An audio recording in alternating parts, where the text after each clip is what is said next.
Hello, everyone. My name is Jerry. We'll be talking today about the importance of avatar customization in video games.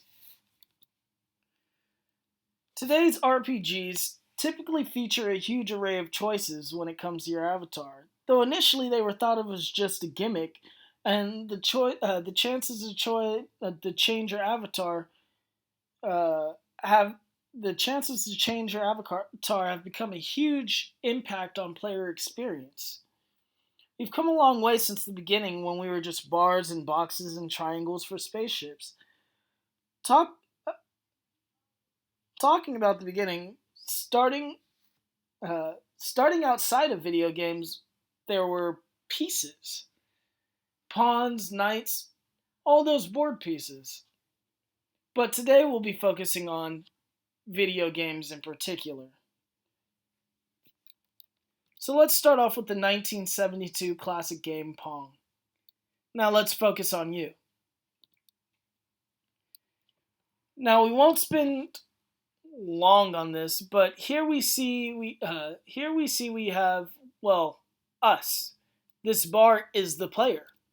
In the virtual world, you on the outside controlling the keys do not exist.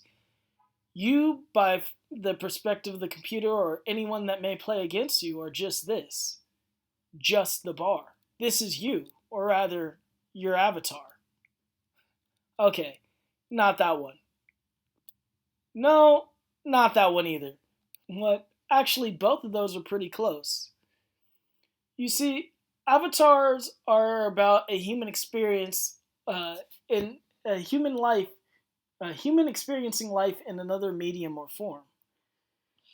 Hinduism describes avatar as descent, as in a deity coming to a terrestrial plane. Now that we got all that way, let's jump right in. Mud One was one of the first virtual worlds to come about into existence in 1978. It was mainly a text-based game, and its major character creation consisted of whopping options of male or female. The next game to have any importance is Emon in 1980. This was mainly text-based, but it's one of the first games that lets you have three stats that allowed for different methods of play. Going on, we had kind of a dry period where it allowed for many text based games to pop up, but nothing particularly changed that was notable. In 1994, we had the cult classic Warcraft that had you fight between orcs and humans. You could choose your side and choose your avatar, being human, orc, male, or female. Now, 2000 was a big year. The Sims came out. That was a huge market that changed everything. It allowed for a complete customization in a simulator and a simulator of real life. Next up, we have RuneScape. There's character creation, there's character customization. You can change the abilities of said characters. Next up, we have Vice City. The new graphics and characters really let you get personalized, changing the outfits to suit your style. You could be urban, you could be hip hop, all while destroying the city and vandalizing things. Next, we have the mega game, World of Warcraft. This game is still popular today, and it's popular because of the different options. There are several different races to choose from, several gender options, colors, and on top of that, there's pretty good customization when it comes to getting your character that just right look. Now, onto my all-time favorite, City of Heroes. This allowed for full control of your character. This was one of the earliest games to give you every aspect of the character you wanted. You can change the size of the character, you could change the powers of the character, skin color, skin tones. Everything about the character could be changed. Now, This to me represented the pinnacle for years. It was well beyond all other games in its time for the freedom of choice of what your character can do and interact with the world. It was a true expression of self. Now, why did it resonate with me? The unbeaten customization lets you create characters of all kinds, of all things. The only thing that felt limiting to you was really your imagination. Although you didn't have complete and utter freedom, it felt like you did. Eventually, time caught up, though. And I'd like to show you a short clip of Desert Online's character creation. As you can see in the video, there are tons and tons of options. Even just changing the character around. You can change around facial muscles that have distort facial features or improve them any way you see. This game is truly today's pinnacle when it comes to customization for a character. There are many different facial options and many different choices. Well, now, the ability to change facial structures all the way down to facial muscles is really unparalleled in today, even by today's standards.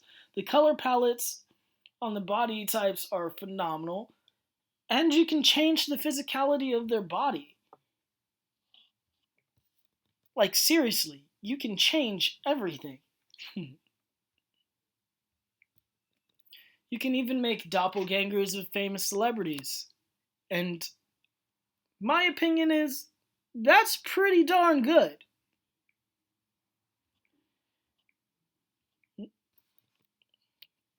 Now, why this is important?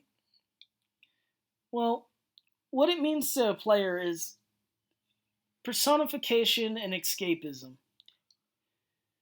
Players attach themselves to their avatar, or if it looks nothing like them, or if it looks nothing like them, they can get pretty malicious.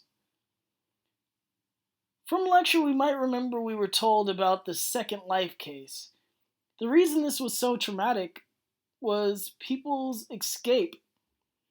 uh, escape into the Second Life world was muddled when they took over the characters and started controlling them on their own.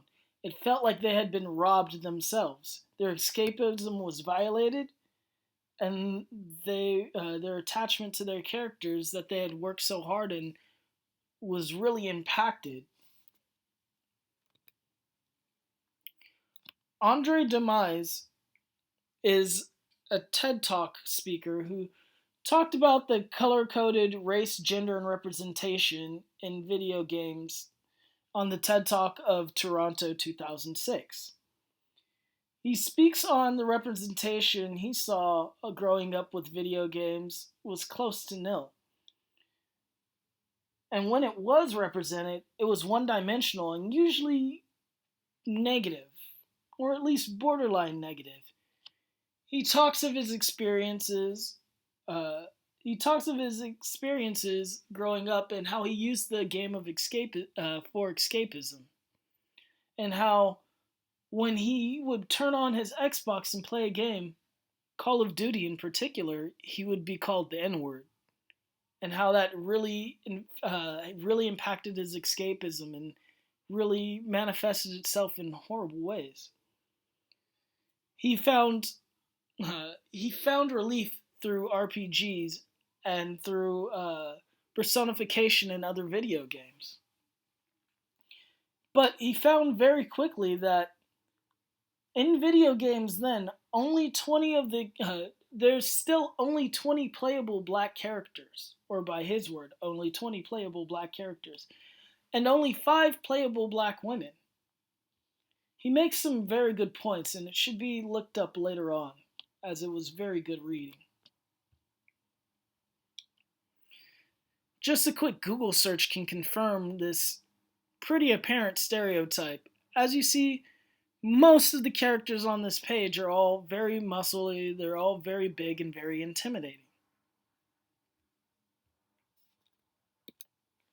Now, why is representation important? It's important, although it's not thought of all the time, it gives people confirmation of what they can be, what's socially acceptable.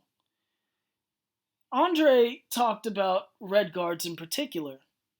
Inside Elder Scrolls, Red Guards are the characters most closely associated with black people. So, as a black person who's looking to have a character represent themselves, they're typically the characters of choice.